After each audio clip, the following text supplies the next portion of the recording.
మన ప్రభువైన యేసుక్రీస్తు నామంలో అనుదిన దైవకృప కార్యక్రమం ద్వారా ఈ దినం దేవుని మాటలు వింటున్న ఆత్మీయులైన మీ అందరికీ హృదయపూర్వకమైన వందనాలు తెలియపరుస్తూ ఉన్నాం. ఆయన ఉన్నతమైన కృప మీకు తోడై ఉండును గాక. ఆమేన్. పరిశుద్ధ గ్రంథంలో పరమగీతాల గ్రంథం 3వ అధ్యాయం 4వ వాక్యంలో రాయబడిన మాట ఏమిటంటే, పెండ్లి కుమార్తె అంటుంది, నా ప్రాణప్రియుని ప్రేమను నేను ఎరిగి ఉన్నాను గనుక నా ప్రాణప్రియుని నేను వదిలిపెట్టకుండా నేను అతని గట్టిగా పట్టుకుని ఉంటాను అని. Praise the lord. ప్రియ దేవుని బిడ్డలారా, ఈ లోకంలో ఒక వ్యక్తి ప్రేమను మనం రుచి చూచి ఎరిగితేనే ఆ వ్యక్తిని విడిచిపెట్టకుండా ఉంటాము. అలాగే మనము కూడా మన ప్రాణప్రియుడైన యేసయ్య ప్రేమను ఎన్నోసార్లు రుచి చూచాము. అందుకే మన ప్రాణప్రియుడైన యేసయ్యను విడవకుండా గట్టిగా మనం పట్టుకోవాలి. ఎప్పుడైతే మనం ఆయనలో స్థిరంగా ఉంటామో ఆయన దక్షిణ హస్తం మనల్ని ఆదుకొని కాపాడి అన్ని విషయాల్లో శ్రేయస్కరమైన ఆశీర్వాదాలతో మనల్ని నడిపిస్తుంది.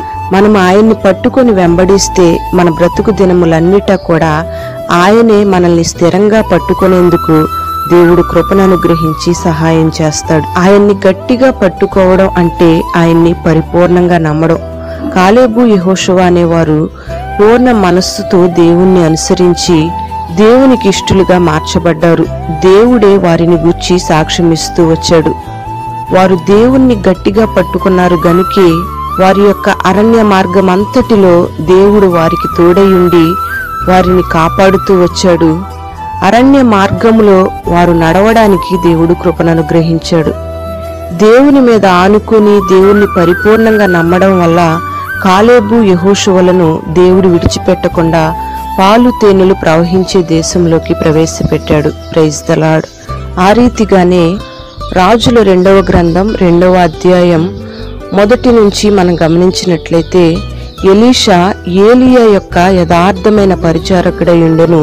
అతనితో ఉండి అతని హృదయానుసారుడుగా నడుచుకుని అతని హృదయమునకు విశ్రాంతి కలుగు చేయువాడై ఉండెను అని వ్రాయబడి ఉంది.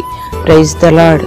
ఇక్కడ ఏలియా యొక్క ఎలీషా అనే పరిచారకుడు ఏలియా యొక్క ప్రేమను రుచిచూచి ఎరిగాడు. అందుకే ఏలియా యొక్క హృదయానికి ఇష్టంగా నడుచుకున్నాడు. ఏలియా యొక్క హృదయానికి విశ్రాంతిని కలుగు చేస్తూ వచ్చాడు. మరణాన్ని రుచి చూడకుండా ఏలియా పరలోకానికి అగ్నిరథాల మీద కొనిపోబడిన సంగతి మనకి తెలిసిందే. ఏలియా పరలోకానికి కొనిపోబడే సమయం వచ్చింది. ఆ సమయంలో ఏలియాను వెంబడించే విషయంలో ఎలీషా ఏ ఒక్క క్షణం కూడా నిర్లక్ష్యం చేయలేదు. అతన్ని వెంబడించే విషయంలో ఏలియా అతన్ని 3 పర్యాయాలు అడ్డగించినప్పటికీ కూడా అతడు కడ వరకు నమ్మకంగా అతన్ని వెంబడిస్తూనే ఉన్నాడు. ఏలియా దేవుడు నన్ను బేతేలుకు వెళ్ళమన్నాడని, యెరికోకు వెళ్ళమన్నాడని, యోర్దాను నది దాటవలసి వచ్చిందని 3 సార్లు నువ్విక్కడే ఉండు, నేను వెళ్తాను అని ఏలియా పరిచారకుడైన ఎలీషాతో చెప్పినప్పుడు, పరిచారకుడైన ఎలీషా అంటాడు కదా, నేను ఏమాత్రం నిన్ను విడువను, నిన్ను ఎడబాయను అని ఏలియాతో ఒక ఒడంబడిక చేశాడు. ఏలియా ఎక్కడికి వెళ్తే అక్కడికి వెళ్ళాడు.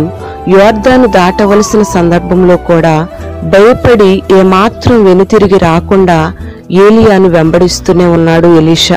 దైవజనుడైన ఏలియా ప్రేమను రుచి చూచాడు గనుకే అతన్ని విడిచిపెట్టకుండా వెంబడించాడు ఎలీషా. ఈ కారణాన్ని బట్టే ఎలీషా 2 అభిషేకాన్ని పొందుకున్నాడు. ప్రియ దేవుని బిడ్డలారా, ఎలీషా ఈ 2 పాళ్ల అభిషేకాన్ని పొందుకోవడానికి గల కారణం ఏమిటంటే, ఎలీషాకు యోర్దాను లాంటి సమస్యలు ఎదురైనప్పటికీ కూడా ఏమాత్రం దేవుణ్ణి విడిచిపెట్టలేదు. మన జీవితాల్లో మనం కొన్నిసార్లు మనకు సుఖ సంతోషాలు కలిగినప్పుడు ప్రభువును వెంబడిస్తాం. కొన్ని అరణ్య మార్గాలు, కొన్ని యోర్దాను దాటవలసిన అనుభవాలు ఎదురైనప్పుడు ప్రభువును విడిచిపెట్టి వెనుదిరుగుతాము. అందుకే మన జీవితాల్లో కొన్నిసార్లు ఆశీర్వాదాలను పోగొట్టుకుంటాం. 2 ఆశీర్వదించబడవలసింది పోయి శాపాన్ని అనుభవించాల్సిన పరిస్థితులు ఎదురవుతూ ఉన్నాయి. ప్రియ దేవుని బిడ్డ, నీ జీవితంలో చెప్పుకోలేని సమస్యల చేత, తగ్గని రోగాల చేత, ఆర్థికమైన ఇబ్బందుల చేత, మాట వినని పిల్లల చేత, నలుదిక్కులా సమాధానం లేని పరిస్థితులతో కలుగుతున్న ఈ తెగుళ్ల చేత నలుదిక్కులా నెమ్మది లేని పరిస్థితులతో అరణ్యము లాంటి అనుభవాల్లో నడిపించబడుతూ ఇక ఈ యోర్దానుని నేను దాటగలనా అని కృంగిపోతూ కుమిలిపోతూ ఉన్నావేమో.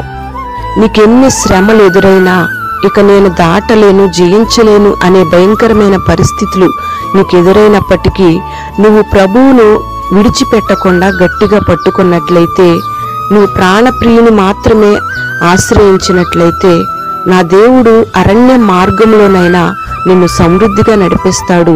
భయంకరమైన యోర్దాను నీకు ఎదురైనప్పటికీ కూడా ఆ యోర్దాను లాంటి సమస్యలన్నిటిలోంచి విజయాన్ని నీకు అనుగ్రహిస్తాడు. గడిచిన దినాలలో కంటే కూడా రాబోచున్న దినాలలో ఆయన మహిమ కొరకు నిన్ను ప్రజ్వలింపచేస్తాడు. ఇప్పటికే ఆయన ప్రేమను నువ్వు నీ జీవితంలో ఎన్నోసార్లు గుర్తించావు. ఎన్నోసార్లు దేవుడు నిన్ను ఆదుకున్నాడు. అయినప్పటికీ నీ కలుగుతున్న యోర్దాను లాంటి సమస్యలను బట్టి నువ్వు కృంగిపోకుండా మన ప్రాణప్రియుడైన యేసును నువ్వు విడవకుండా పట్టుకొని ఆయన్ని వెంబడించి ఆయన హృదయానుసారంగా నువ్వు నడుచుకున్నట్లయితే రెండంతల ఆశీర్వాదాన్ని నా దేవుడు నీకు అనుగ్రహిస్తాడు. ఆయన హృదయానికి ఆయాసాన్ని తెచ్చిపెట్టే వ్యక్తిగా కాకుండా ఆయన హృదయానికి విశ్రాంతి కలుగు చేసే వ్యక్తిగా ఉన్నట్లయితే గొప్ప ఆశీర్వాదాలను నువ్వు అనుభవిస్తావు. అట్టి కృపను నా దేవుడు నీకు అనుగ్రహిస్తాడు. ఎలీషా తనకు ప్రియముగా ఉన్న ఏలియాతో ఒక ఒడంబడిక చేసుకున్నాడు. నిన్ను ఏమాత్రం విడువను, ఎడబాయను, నేను నిన్ను మాత్రమే వెంబడిస్తాను అన్న తీర్మానాన్ని బట్టి ఏలియా ఎలీషాకు 2 పాళ్ళ అభిషేకం ఇచ్చి ఆశీర్వదించిన రీతిగా నీవు కూడా దేవునితో నిన్ను విడువను, ఎడబాయను అనే ఎన్ని శ్రమలు ఎదురైనా ఒక ఒడంబడిక చేసుకున్నట్లయితే గొప్ప 2 మేలును నా దేవుడు నీకు అనుగ్రహించి బహుగా దీవిస్తాడు. పెండ్లి కుమార్తెవైన నీవు ప్రాణప్రియుడైన యేసయ్యను వదలకుండా గట్టిగా పట్టుకునే అనుభవాన్ని నీకు అనుగ్రహించునుగాక. ప్రార్థన. పరిశుద్ధుడా, ప్రేమాస్వరూపి, నీకు స్తోత్రం చెల్లిస్తున్నాం. ఈ దినం ఈ మాటలు విన్న నీ బిడ్డల్ని పేరు పేరున దీవించమని ప్రార్థన చేస్తూ ఉన్నాం. ప్రాణప్రియుడవైన నిన్ను, నీలో ఉన్న ప్రేమను ప్రతి ఒక్కరూ రుచి చూచి తెలుసుకోవడానికి మీరు సహాయము చేయండి. ఎలీషా ఏలియాతో నిన్ను విడువను, యోర్దాను ఎదురైనా ఎన్ని శ్రమలు ఎదురైనా నిన్ను ఏమాత్రం విడిచిపెట్టనని ఒక తీర్మానాన్ని కలిగి ఉన్న రీతిగా నీ బిడ్డలందరూ కూడా నిన్ను విడువను అనే ఒక తీర్మానంతో ఈ జీవితంలో ముందుకు కొనసాగించబడడానికి మీరు కృపను అనుగ్రహించండి. నీ బిడ్డలకు కలుగుతున్న సమస్యలు, శోధనలు, యోర్దాను లాంటి శ్రమలన్నిటిలోంచి మీరే విడుదల కలుగు చేసి నీ బిడ్డలను ఆదుకొని 2 ఆశీర్వాదాలను, 2 పాళ్ళ అభిషేకాన్ని నీ బిడ్డలకు మీరు అనుగ్రహించి ప్రతి కుటుంబాన్ని దీవించండి. ఈ దినం నీ బిడ్డలు చేస్తున్న పనులన్నిటిలో క్షేమాన్ని కలుగు చేసి ప్రతి కుటుంబాన్ని ఆశీర్వదించి మహిమ మీరు పొందుకొని నీ బిడ్డల జీవితాలను ప్రజ్వలింపచేసి తేజోమయంగా మార్చి నీ నామాన్ని గణపరుచుకొనమని యేసు నామములో అడుగుచున్నాము తండ్రి. ఆమేన్.